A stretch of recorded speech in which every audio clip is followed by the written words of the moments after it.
All right, folks, I'm just going to get right into it. We're at the top of the hour. We have a few minutes of some introductions and some housekeeping. We'll try to get through this as quickly as possible so we can get to our panel. This morning's webinar is part 6 of Surviving COVID for the legal support industry. Today, we've got another great panel discussing remote tools for process servers. We're not just going to be talking about software. We're not just going to be talking about, ServeManager. We do have a couple ServeManager users on the panel today. We're going to talk about some other tools that are out there to help you manage your remote work. We're also going to touch on the topic of reopening and the safety measures we should be considering for staff and for servers, and obviously for those folks that you're serving. And almost as importantly is how we're communicating how we're serving safely or how we're running our business, not only to our customers, but to the general public. And we'll get to those introductions of our panelists here in just a few minutes. Today's moderators, like always, joining me are Steve Glenn, owner of Magnum Diego and Checkmate here in Denver, Colorado, also the president of the Colorado Association. From my team, Kyle Barr, Adam Camrus will be helping with moderation and chiming in throughout. I'll introduce a couple of our other team members here shortly, rather have them introduce themselves. And we are going to be doing the Q&A just like we have the last couple times. We won't be raising our hands. If you want to ask questions throughout, if we don't get to those questions during the actual panel, we'll try to get to those questions at the end with a 15-20 minute QA. Also want to mention, and I'll get into a little more detail, we're still kind of working out the details of this, but the next meeting that we have, the next nationwide process server meeting, is going to be more interactive. So definitely keep an eye on our channels and look at your email inboxes for updates on that. We're pretty excited about some possibilities there that we can put together, something a little more interactive, something that's going to allow you to do a little bit more networking.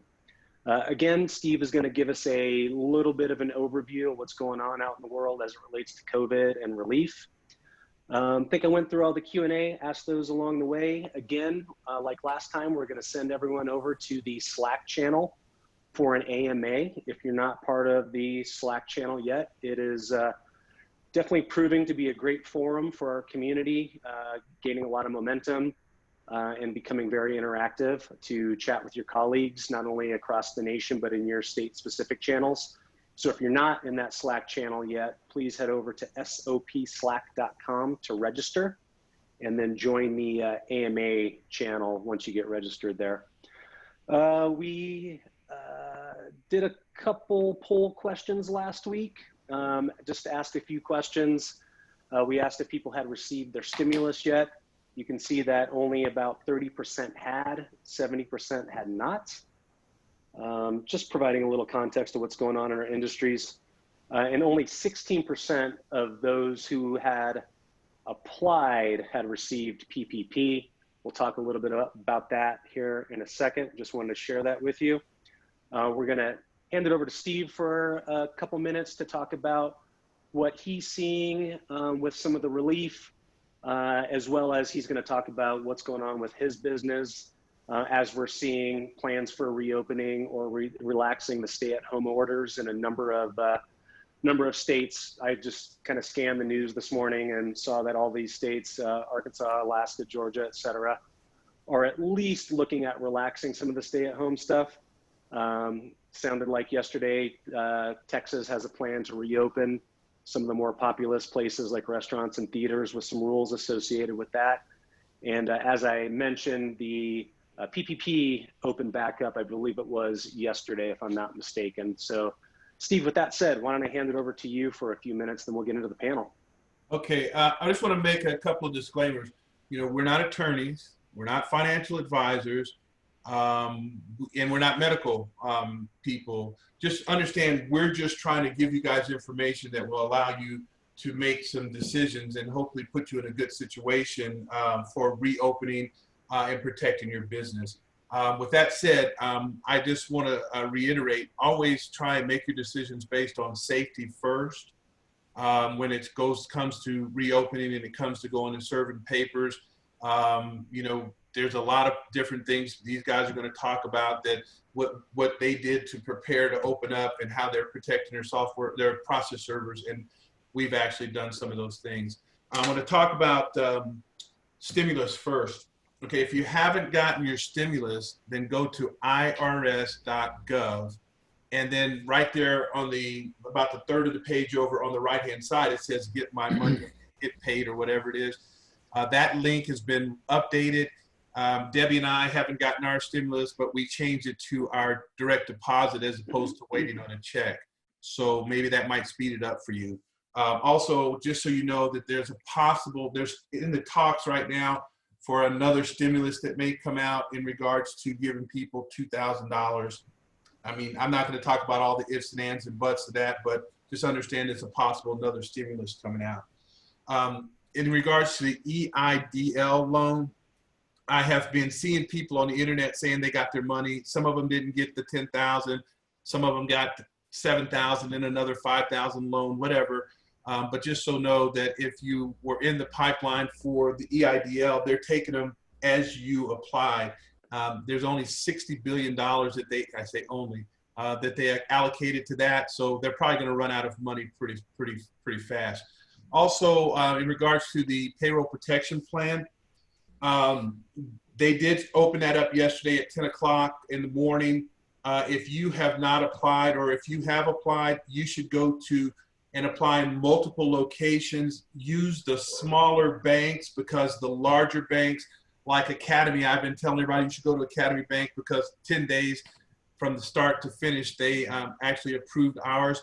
But I talked to the banker there, and she said they have 300 just in Denver that are in process, and they're not taking any more new applications. They're just going to take those applications and apply for them for loans. So apply in multiple locations so that you can get that done. Great, it's a great benefit. In regards to updating for Colorado, just so everybody knows, right now the Supreme Court has said they're not requiring notarization on any affidavits at all.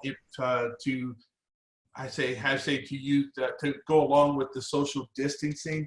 But if there is notarization required for out-of-state documents, the Secretary of State has relieved the restrictions, and they allow for remote notarization.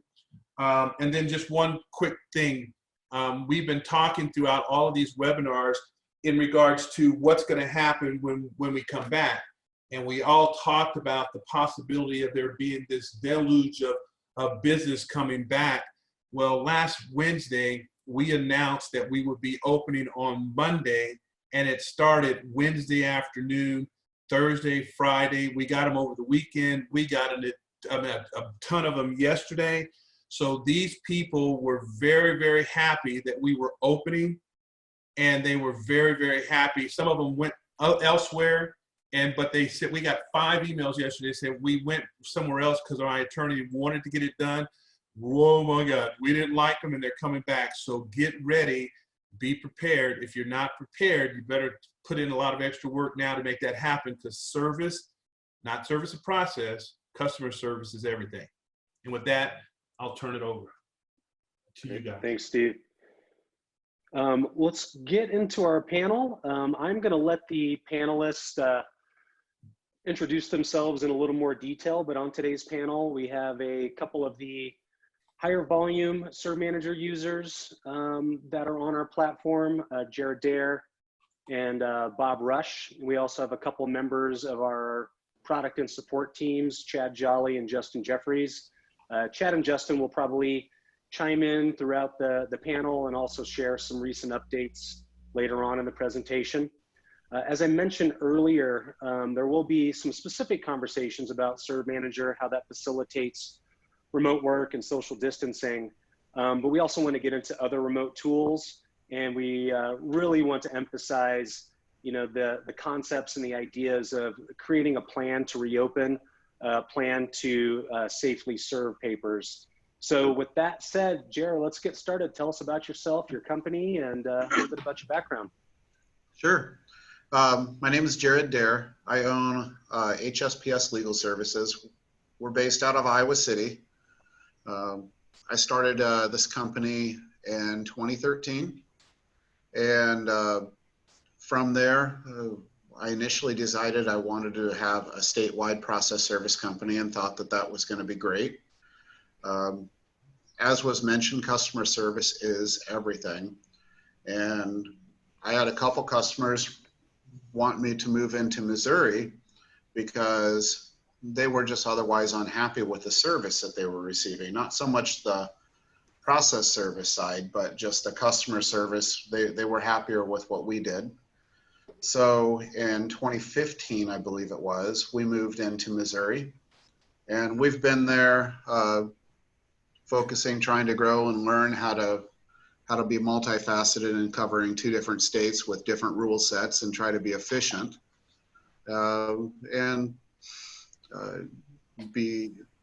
Besides that, I don't know. I mean, that's a little bit about us.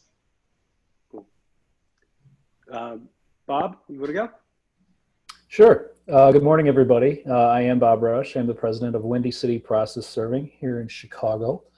I've been in the industry about almost 20 years, and I opened Windy City about 4 years ago after being with a corporate process serving company and other legal things that they did. I decided to start my own agency again after that, and after working for a marketing company within the industry as well. But we cover Cook County and all the surrounding counties. We obviously do statewide as well, and through our national reach of servers that we use, we can cover everything, just like everybody else. But we offer process serving, e-filing, document retrieval, things like that. And we do everything from foreclosure, collections, evictions, to postings, divorce, guardianships, and garnishments. Basically anything and everything that needs to be served. Great. Chad, you want to give a brief intro? Yeah, hi everyone. Chad Jolly. I have been with Logical and ServeManager for 12 years or so now. Been working on ServeManager the majority of that time. And as far as relating to this webinar, our tech team has been in one way or the other remote for the entirety of those 12 years. So we've got a lot of experience dealing with the challenges and everything that comes with working remotely. So. Great. Justin, you want to wrap us up with the intros? Hi, folks. I'm Justin Jeffries. I've been with Logical for almost 3 years now. I work on the support team. I'm the support team lead. I want to give a quick shout out to, I do a live video every Monday through Friday at 1 p.m. Mountain Time. And we just kind of go over little tips and tricks on how to use ServeManager. And if you folks ever email us at help or give us a call, more than likely you're talking to me. And yeah, we do what we can to solve and resolve any issues that you're having with ServeManager. Cool. All right, let's move on to our next topic. Guys, why don't you talk a little bit about, share how your business has been impacted, what sorts of things you have done to change the way you operate. If you want to share anything about PPP, et cetera, why don't you give us a little bit of a feel of what business has been like over the last 6 weeks or so. Bob, why don't you go ahead? Sure. Yep. Go ahead, Bob. Well, our main clients have paused for now. Their clients are the big banks, and they've, like I said, they just put a big pause on everything. And when it first started, they paused for like a whole weekend, then we opened back up, and then they decided to shut it all down. So honestly, we're down about 90% right now of our business. So we are still serving. I have some servers who are not serving. They're a little bit older. So we have a reduced staff out in the field, but they are The ones that are working are obviously taking precautions. But so business-wise, I did apply for the PPP program, and on April 15th, I was approved, and I think it was right before they shut the door on the first wave, and I was funded on the 20th. So that has helped. And one of the things that my bank, it's not required, but that if anyone wants to take some advice that does get the PPP, is to open up another bank account with your bank so that you can show them, the funds that you're using are directly towards certain things that they're going to allow to be forgiven in the future. So we're doing that, and we're just trying to get through it until they do, our clients do open back up. But we do have some trickling in. Other serving companies are sending us things for Chicago and Chicagoland area. So we're working remotely in the office, my partner Mike and I, in our homes.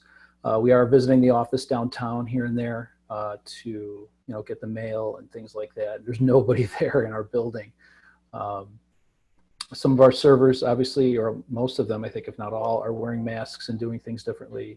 That way, they're keeping their distance when approaching the house.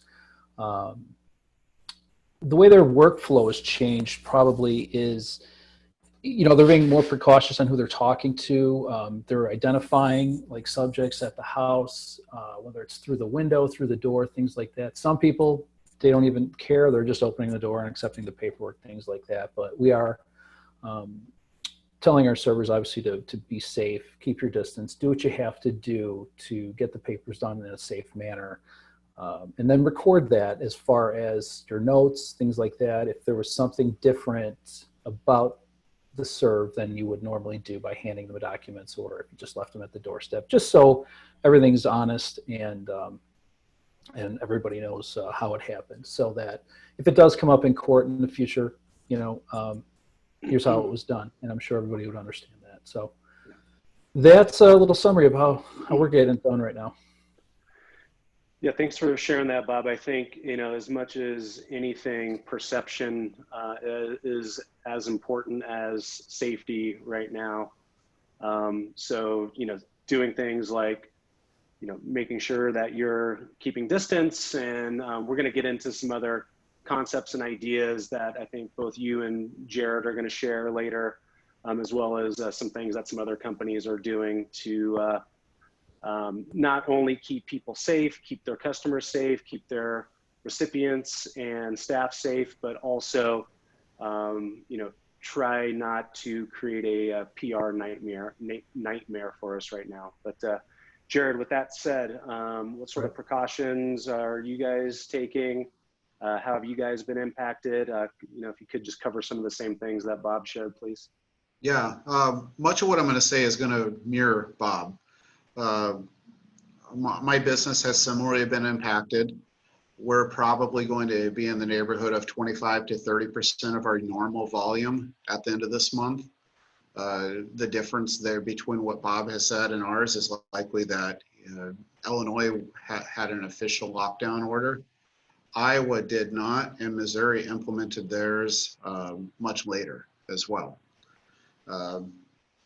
In the office early on, we took to randomly throughout the day, at least 3 to 4 times a day, disinfecting all hard surfaces.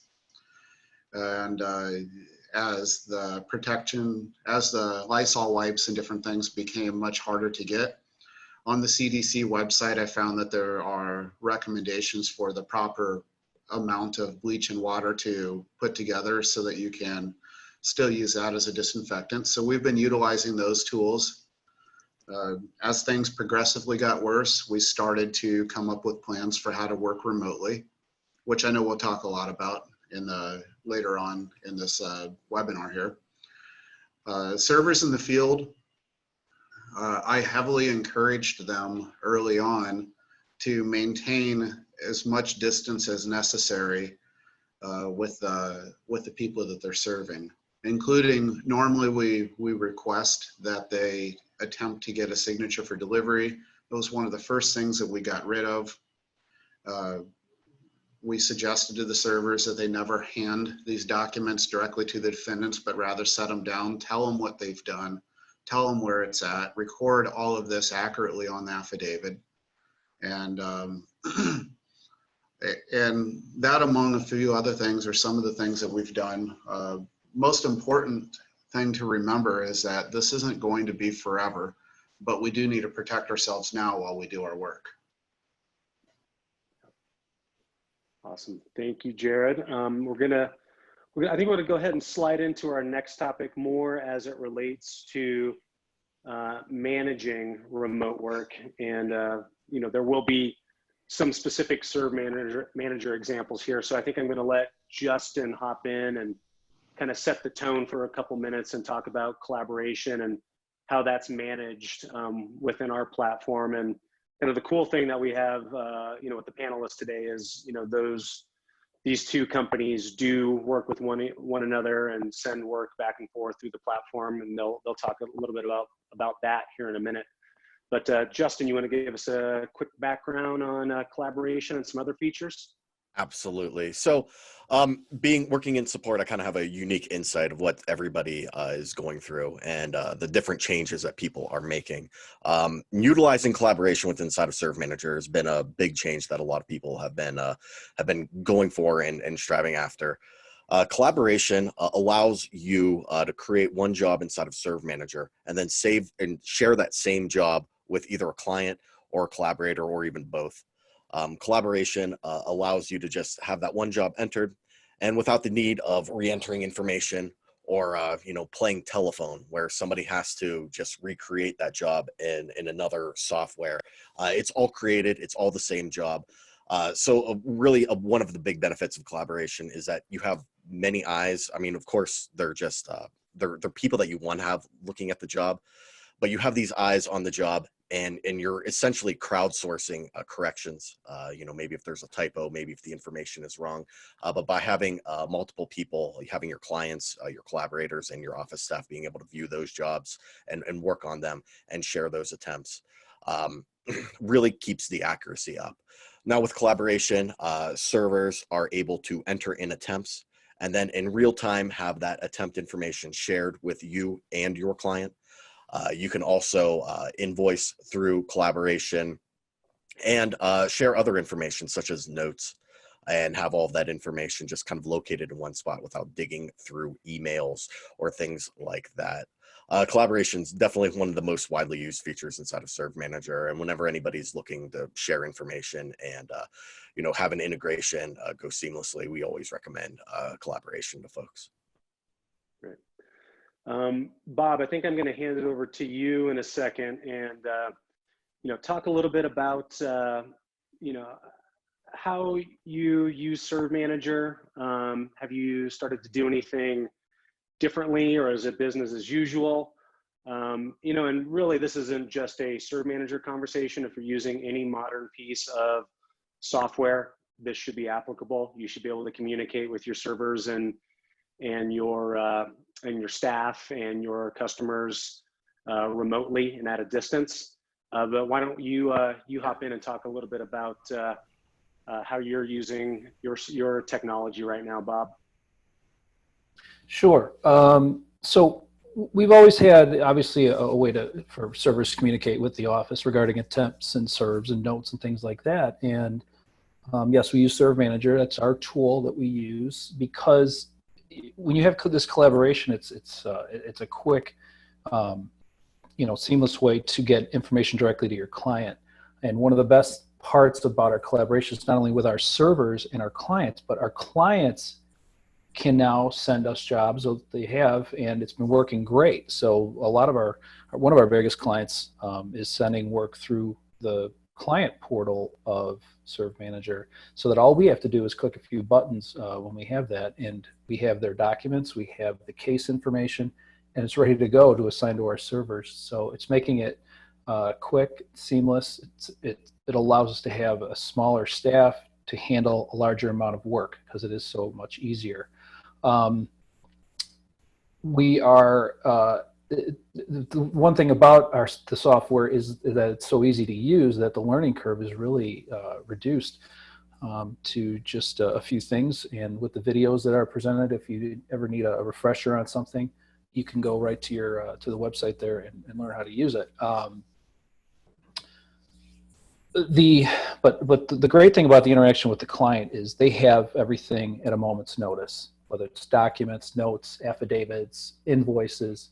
It's great. And then, you know, I've even taught some of the oldest servers in the industry here in Chicago how to use how to use the system in the field, so that instead of them going home and typing their notes or putting them into something, they can just do it right there on their phones in the field. And it just helps so much to get the information right to the client. And then what that allows us to do is get their affidavits quicker, because we also use the e-signing feature, so that we can get them e-filed for the clients, and they can turn over cases faster and faster.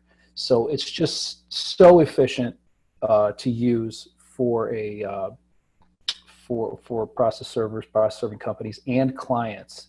We've had nothing but good reviews on it and good feedback from all the clients that we have.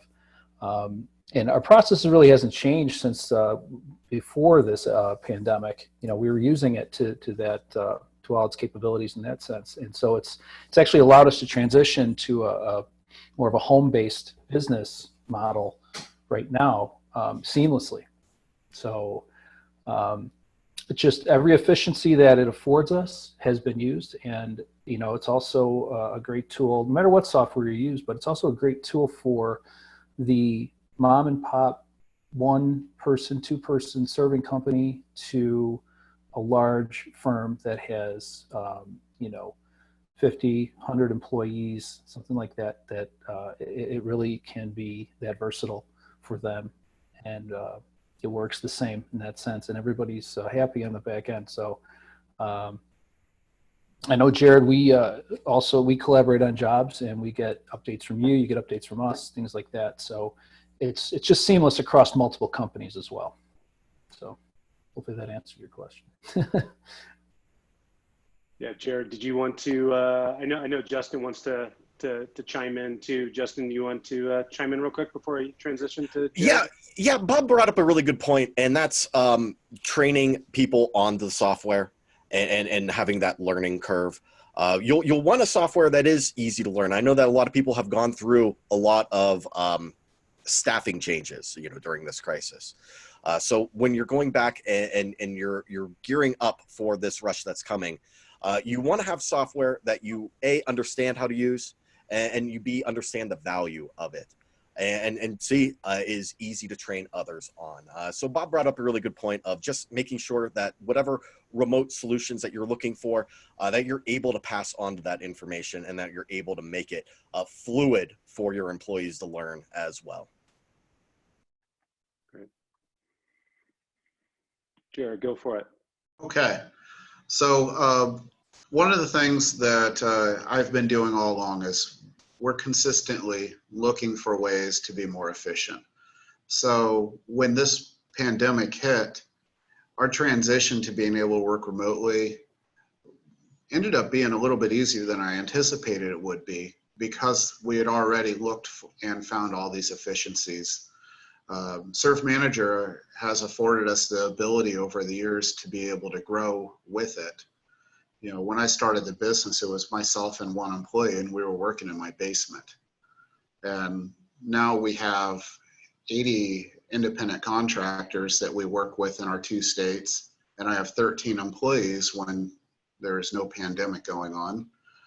And it has allowed us to grow and work in different ways. Bob was mentioning that he's found great success with the clients utilizing their portal, ServeManager's portal.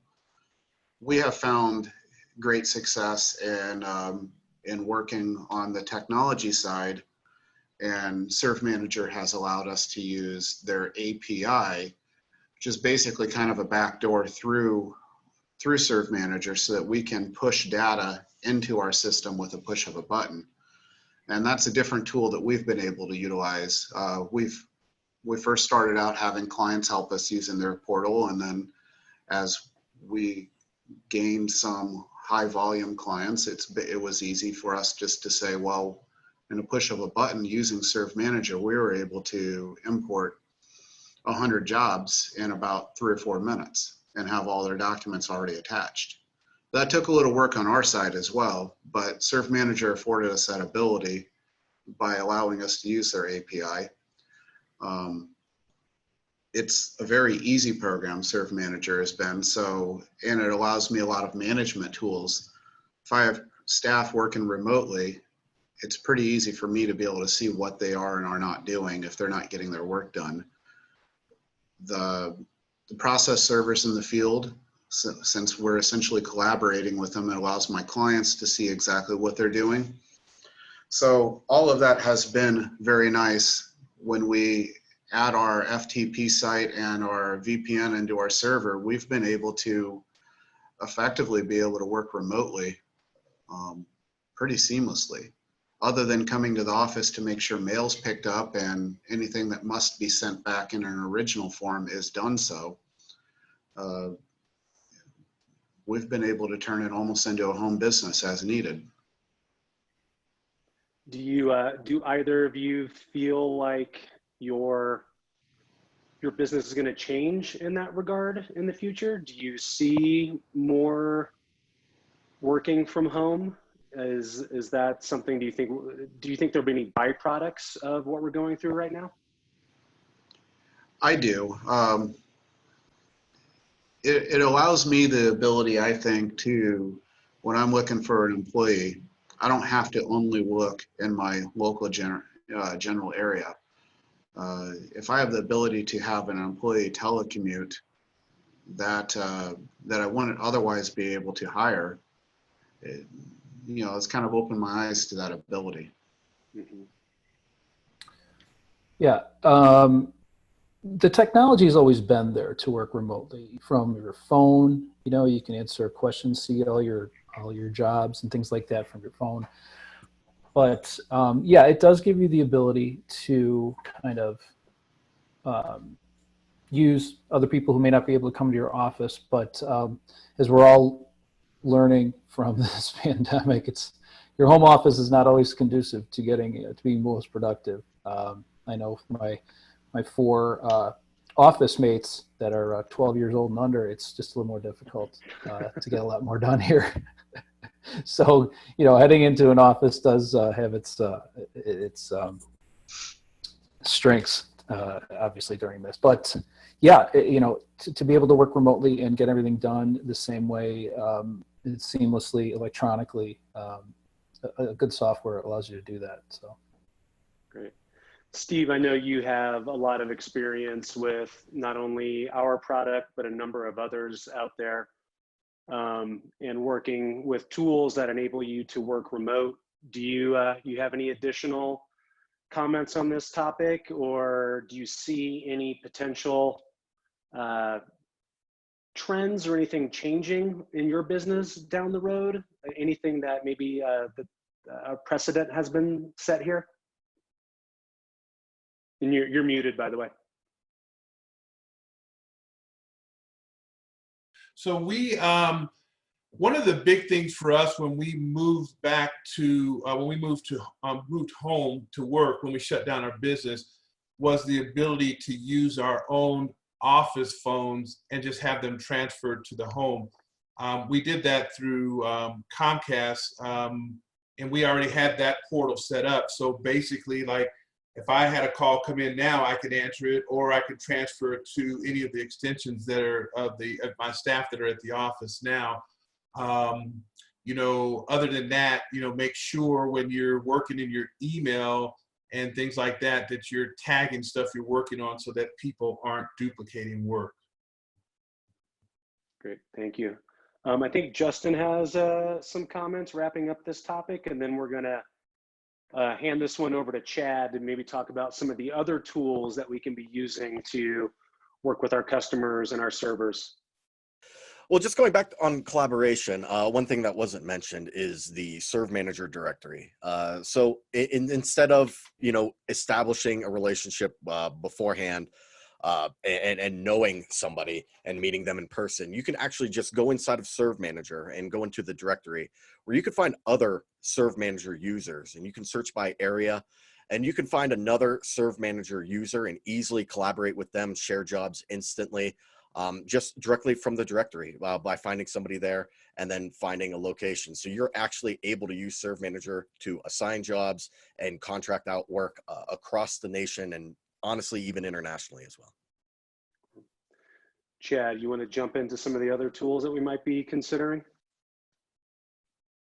Yeah, so, this list and, all of the tools that we've been talking about, the software we've been talking about, just have a single theme here, and that's that move to the cloud. I'm sure everyone's heard of the cloud at this point.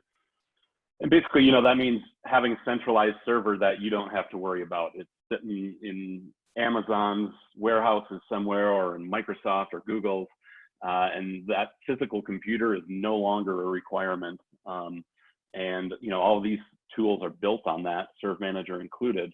And we've always throughout the years said, like, in that crazy case of having an office fire or flood, or the cleaning crew spills a pot of coffee on that server that you're reliant on in the office, I don't think we ever saw a global pandemic playing into that marketing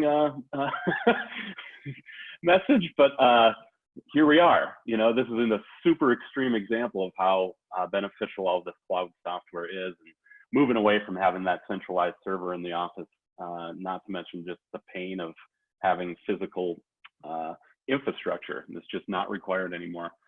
So a big one that you've seen around, the two big ones, Slack and Zoom, these are, collaboration and communication tools that allow, both synchronous, at the same time communication, and asynchronous, where, you can leave a message somewhere and somebody can come back and answer it when, like Bob is saying, one of the four mini office mates has needs, So yeah, Slack is a great tool.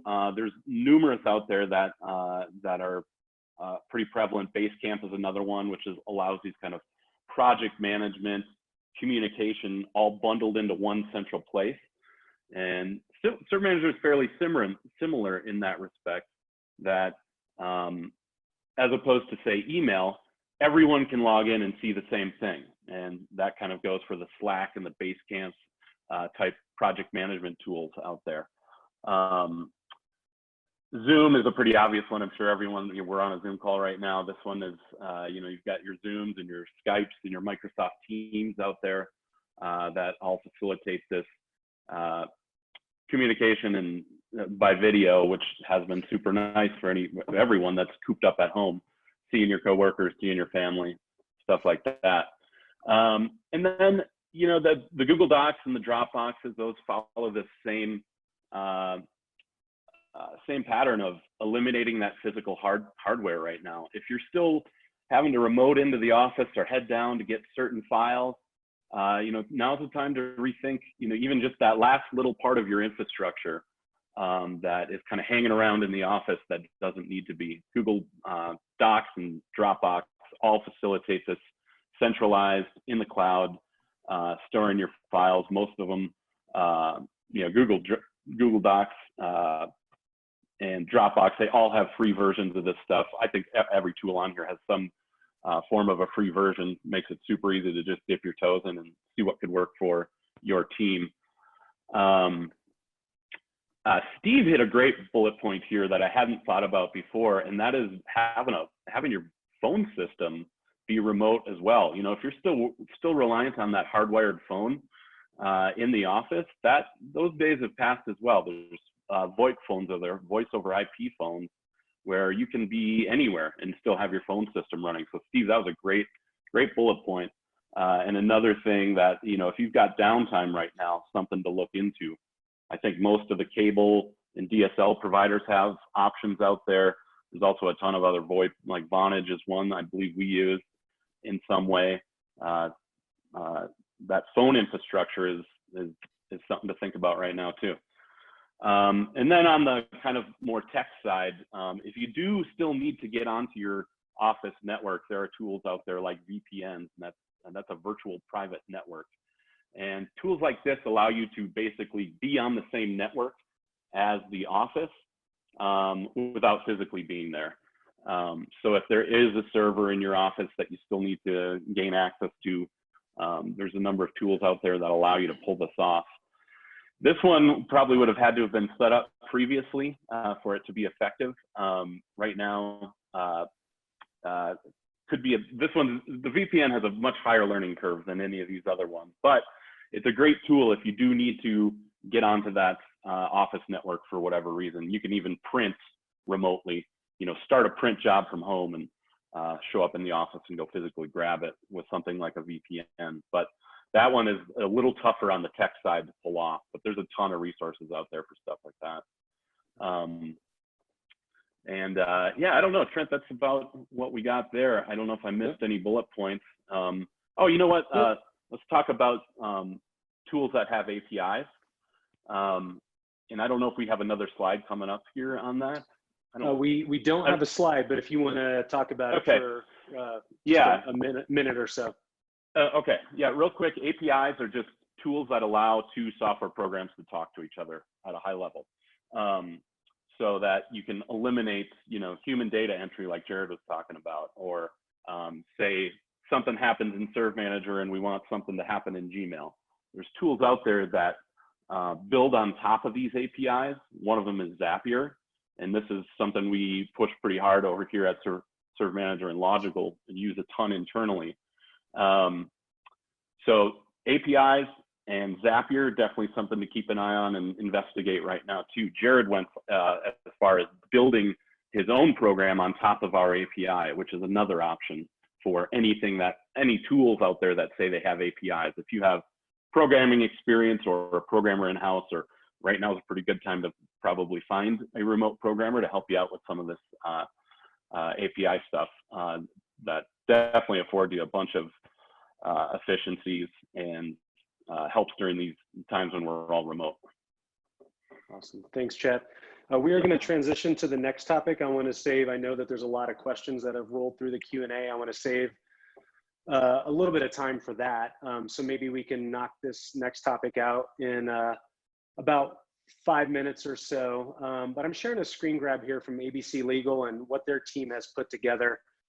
They're clearly looking to get back to work, and for them to do that, from where they sit in the food chain, I think it's important for them to have procedures and a plan in place to operate as safely and as responsibly as possible. It's looking like in a number of states, things are opening back up, and in the states where it's business as usual, I think it's important to know how you are going to go out and serve and how you're going to respond to this pandemic, and thinking about perception and keeping your server safe and answering that question for your customers and your process servers. So what does it look like to have a plan to reopen or to serve safely? What precautions could you be taking now, and how do you communicate this? We've talked about this a little bit throughout the webinar, but just want to allow the panelists to provide some final thoughts on that. What are you going to look at as far as having in place in this regard? And I guess I'll go ahead and start with Jared on this one, if that's okay. Get myself unmuted. So the new normal, I think the thing that hurts us the most mentally is we don't know what the new normal is or what the after is going to be. But what I truly believe in my heart is that this is going to be okay. There's light at the end of the tunnel.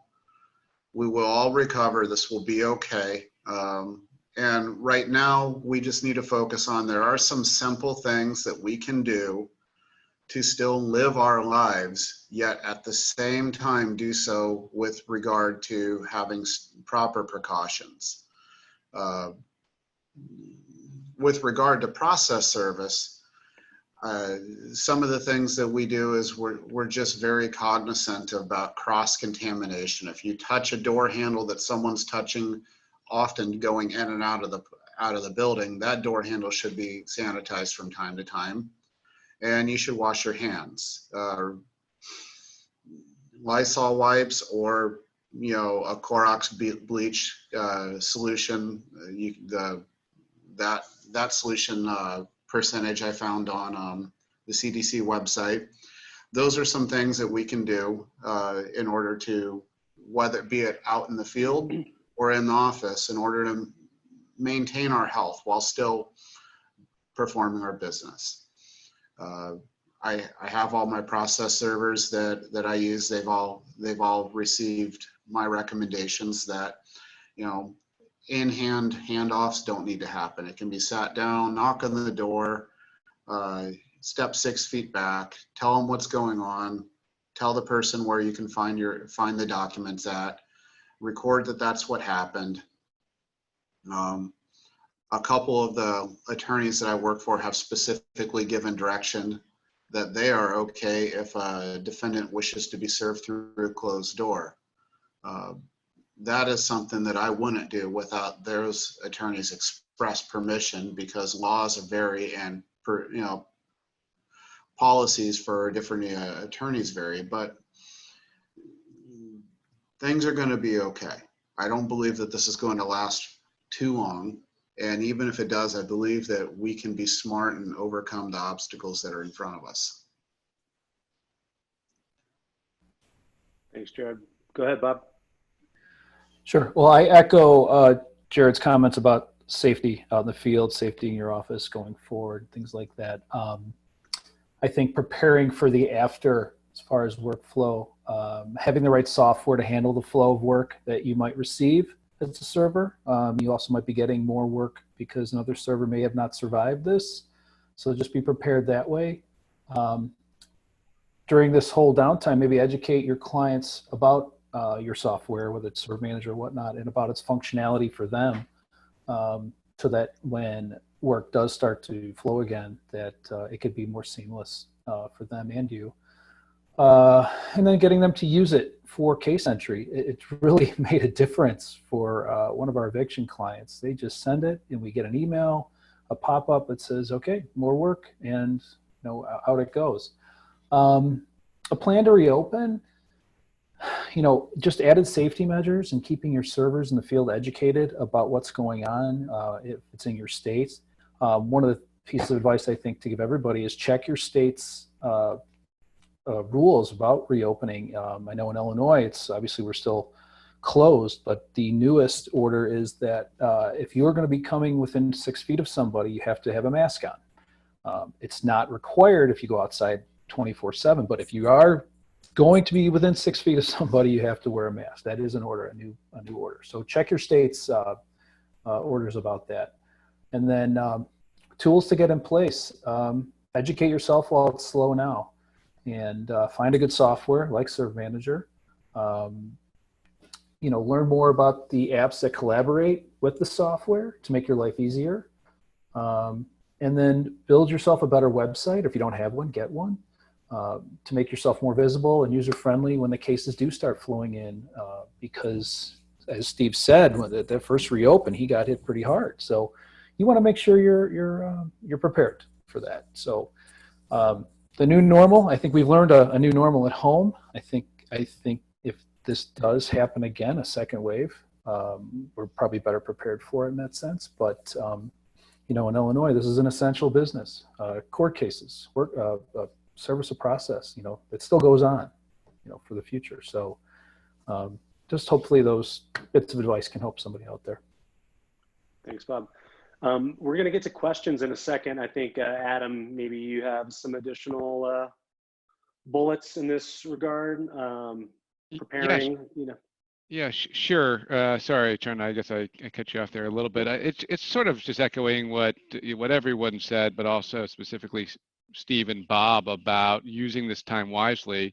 Steve opened up his doors on Monday to a lot of work, and I know that you were doing things behind the scenes to make sure that you were prepared, and I think that is the first piece of advice and guidance. And not to say that you shouldn't be using this time with your family and doing fun things, you know, and binge watching seasons of things on Netflix,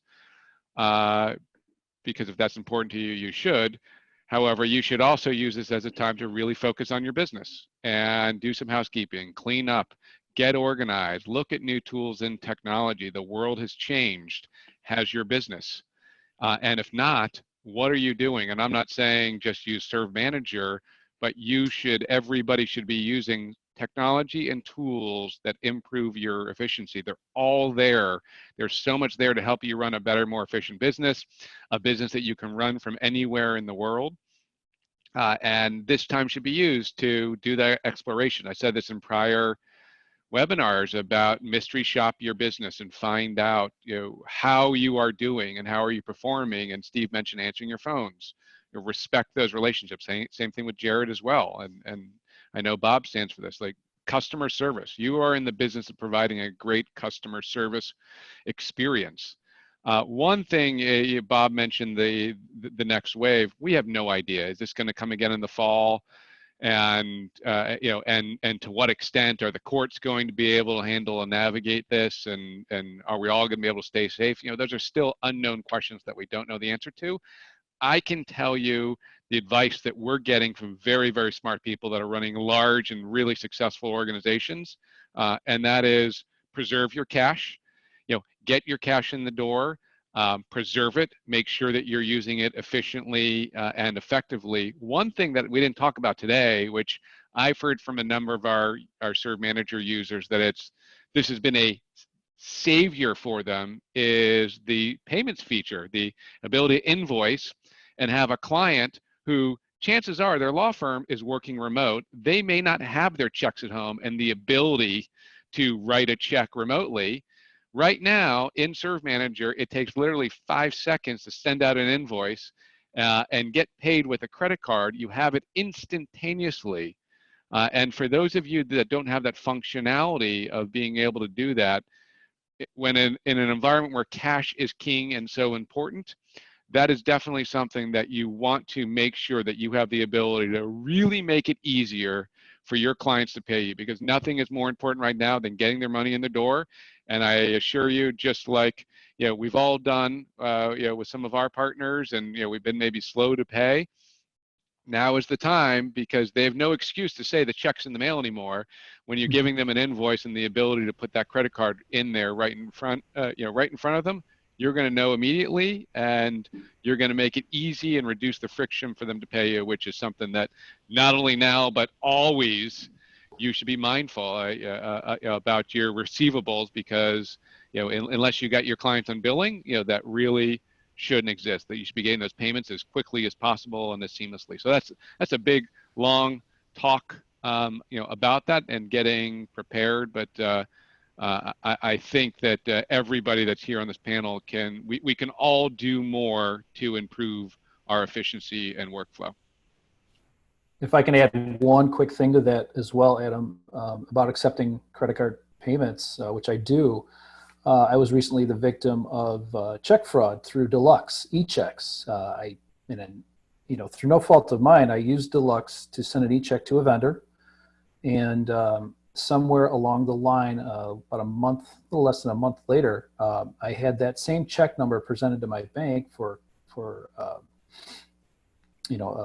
some money, and the bank paid it. So someone got a hold of this e-check on the back end and was able to manipulate it, put their name in there, hand wrote $1,000 in there and cashed it, deposited it in their bank somehow, and my bank paid it. So I had to go through a fraud thing and have a new account number and all this pain in the butt stuff, so that, if I had the ability to pay that vendor via card, I would have, but I didn't. So I had to send an e-check, and now I'm the victim of check fraud.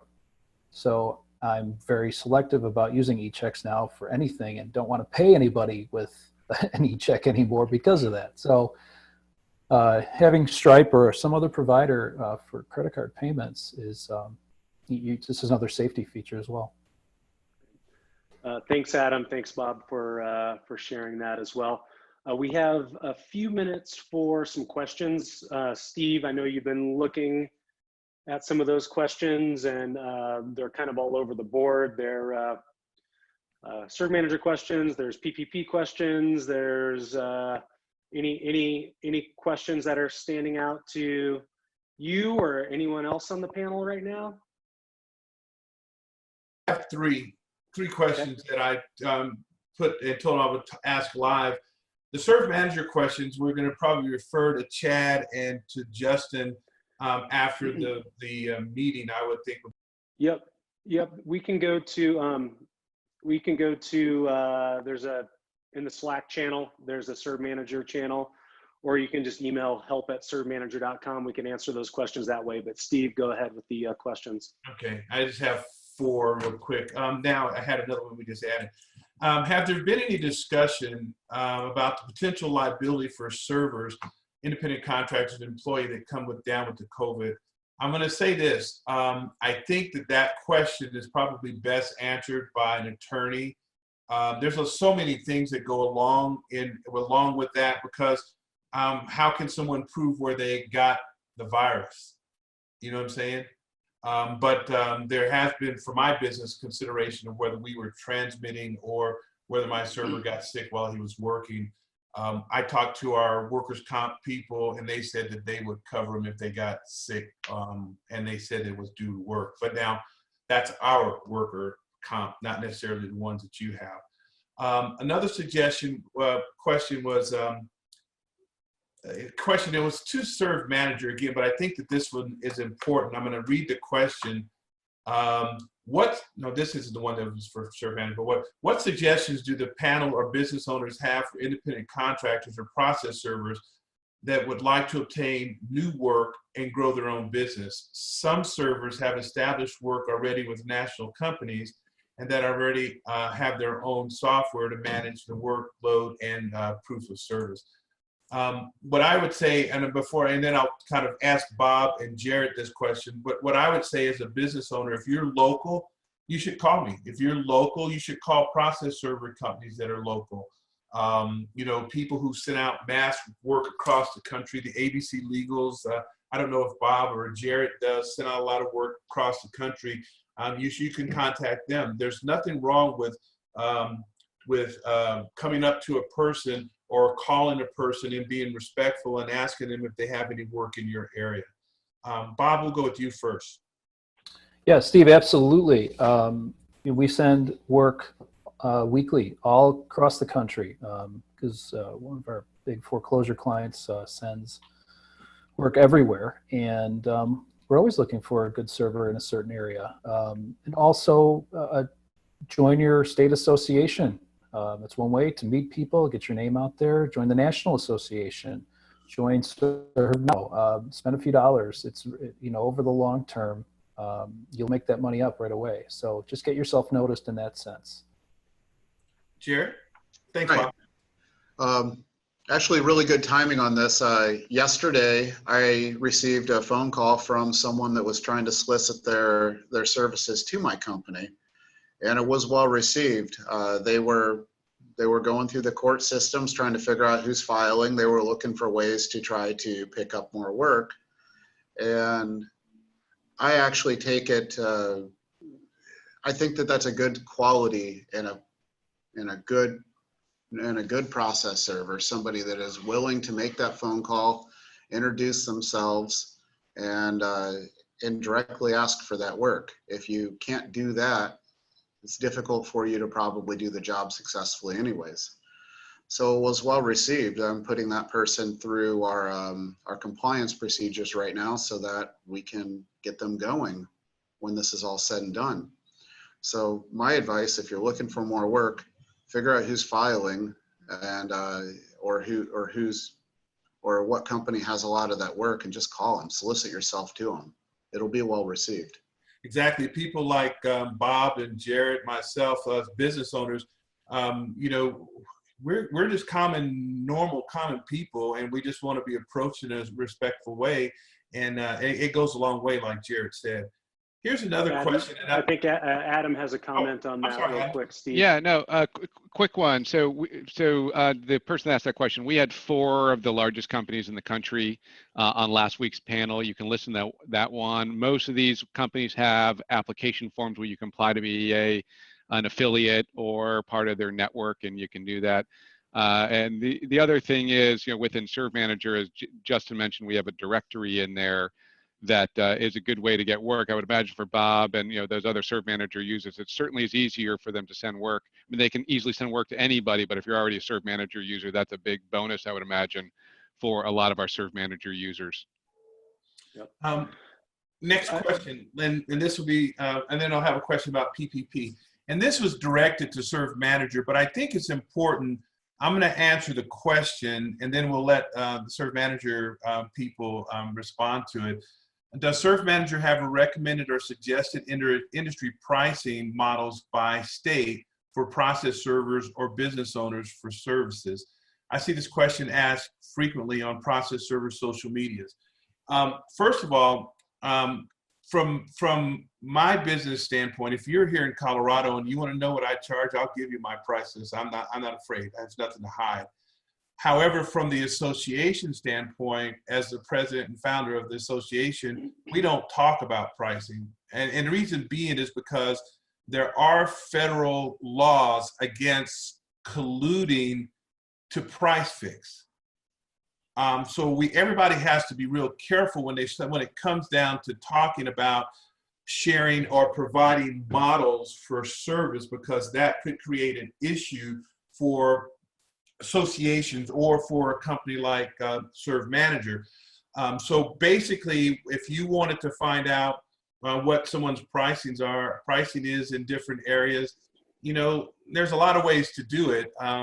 Just be ethical and call people. Some people will share it, but that's probably the best way to go about it and do it. And I don't think anyone has models for Colorado or models for Denver. Even in Denver, there are people who charge more than me. There are people who charge less than me. I just charge what I do because it helps. That's I make a profit. Do I need to charge what the people that are higher than me? Not necessarily. Do I think I'm better than them? Well, I won't answer that question, but I'm just saying, our price is our price. Value is never an issue unless there's an absence of, price is never an issue unless there's an absence of value. So Trent, did you want to say anything on that, or Adam? I don't think I have a better answer than that. I mean, I think Adam and I, our philosophy is always can compete on quality and value and not price. And it doesn't take much to know what your competitors offer. It doesn't take much to know how well they do it. And I think just there's a lot of variables involved, but I don't think it would take too long in the industry to figure out what you should be charging for your service. I don't know if our panelists have anything to add there. Yeah, I just remember the lowest price isn't always the best value. No. And it's not about price. Again, price is never an issue unless there's an absence of value. Another question, or someone have anything? Raise your hand there. No. Okay, here's another question. The PPP loan, if you don't pay the entire balance within 2 years, what actions will the SBA take? First of all, if you use the PPP, the payroll protection plan, properly, there should probably be a little bit of money left over, but that's a 1% loan and you have 2 years to pay it back. If you don't pay it back in 2 years, they're probably going to come after you. I don't know. I'm not a debt collector. I'm not an attorney. I'm not the government, but I think they'll give you every chance to pay it back. Just don't try and get excess and not use it properly. Even though it's a 1% loan and it's low interest money, it could end up costing you down the road. So just be very, very, very careful with that. Anybody want to say anything about that? Other than what I said earlier, just open up a separate account for that money that you do get so that you can show it tracked to the penny, especially the amount that's going to be forgiven. That way you can prove it, because down the line, someone's going to want their money back. And if you can be forgiven for some of it, you want to take advantage of that. So exactly. I have two things. I'm sorry. Go ahead, Jared. Jared, was that you? No, you're muted. There we go. I would definitely suggest send an email to your CPA and ask them some of those questions as well. That's what I've done, and I'm following their advice to the T. If I can get it forgiven, it's a substantial amount of money that I would love to not have to pay back. I would totally agree with you. And it resets your business and it puts you ahead if you start getting your money flow back coming through, but we don't know when that flow of money is going to actually be in a stream again. In other words, stable. And that's why you want to make sure you use that PPP for what it needs to be used for, and then hoard the rest of the money that you get. Two quick things, if I don't have any other questions, but quick things I want to say. Whenever I make decisions, I always make decisions based on this little thing that I was taught by Anthony Robbins, T-E-A, take effective action. In other words, figure out what you want to do, take a step towards it, make sure that it's working. In other words, be flexible, whether it's working or not, make small minor changes. So take effective action. And the other thing is that through all 6 of these meetings that we've had, there's always questions come back, and they ask the question in regards to, will the future be the future? Well, what if this happens, and what if that happens? One of the things that I live by, and I've found to be true, that 90 to 95% of the things that we worry about never come to fruition. They just never happen. If you stop right now and look back in the last just year and think all the things you worried about, and it really never did happen, you have to understand that worry doesn't do anything but add gray. It doesn't do anything but add gray. This is natural, but it doesn't do anything but add gray. What we have to do is we have to pre-plan what we want to be successful. And if you want your business to come back bigger and better than it was before, then plan for it. If you don't plan for it, it may not happen by itself. And that's what that's all I have. Okay.